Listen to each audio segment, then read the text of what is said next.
Холандскиот премиер Марк Руте изјави дека неговата централно десничарска народна партија за слобода и демократија победи на парламентарните избори. Анкетите покажуваат дека ова партија ќе има 31 од 150 пратеници во парламентот. Тоа е за 12 пратеници повеќе од партијата за слобода на неговиот антиисламски ривал Герт Вилдерс. Партијата на Руте сепак ќе добие десетина пратеници помалку отколку што ги имаше по изборите во 2012 година. Како и да е, тој изјави дека станува збор за голема победа. Ook een avond waarbij Nederland na Brexit, na de Amerikaanse verkiezingen, ho heeft gezegd tegen het verkeerde soort populisme.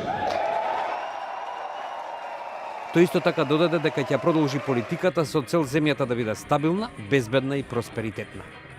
Изборните резултати за неговата партија се над оние што ги предвидуваа предизборните анкети и му овозможуваат на Руте да добие трет мандат за влада од 2010 година. Партијата на Вилдерс не успеа да го направи предвидениот голем успех и доби, според проекциите, 19 пратенички места, само 4 повеќе од претходниот состав. Вилдер оцени дека неговата партија во секој случај има големо влијание во холандската политика. Maar ja, ik had natuurlijk liever de grootste partij geworden. Dat ben ik helemaal met u eens. Jammer dat dat niet is gelukt. Daar zullen we de volgende keer op moeten wachten om het alsnog te laten lukken. Maar wij zijn... Предизборните анкети покажуваат дека Вилдерс ќе има 30 пратеници.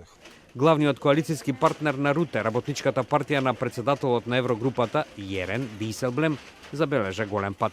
Таа доби само 9 пратеници од 38 колку што ги имаше до сега. Со одзив од околу 80% од избирачите, највисок во изминативе 30 години, овие избори беа тест за тоа дали Холандија сака да го прекине неколку деценискиот либерализам и да се сврти кон национализмот што го пропагира Вилдерс.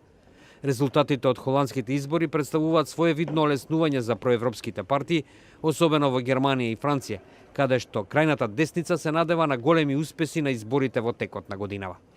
Тоа би можело да представува, како што се оценува, закана за екзистенцијата на Европската унија. Затоа е очекувана првите честитки за победата Марк Руте ги доби од германската канцеларка Ангела Меркел, од францускиот председател Франсуа Оланд, како и од шефот на Европската комисија Жан-Клод Јункер. Во пораката, Јункер изборните резултати ги оцени како гласање за Европа, гласање против екстремизмот.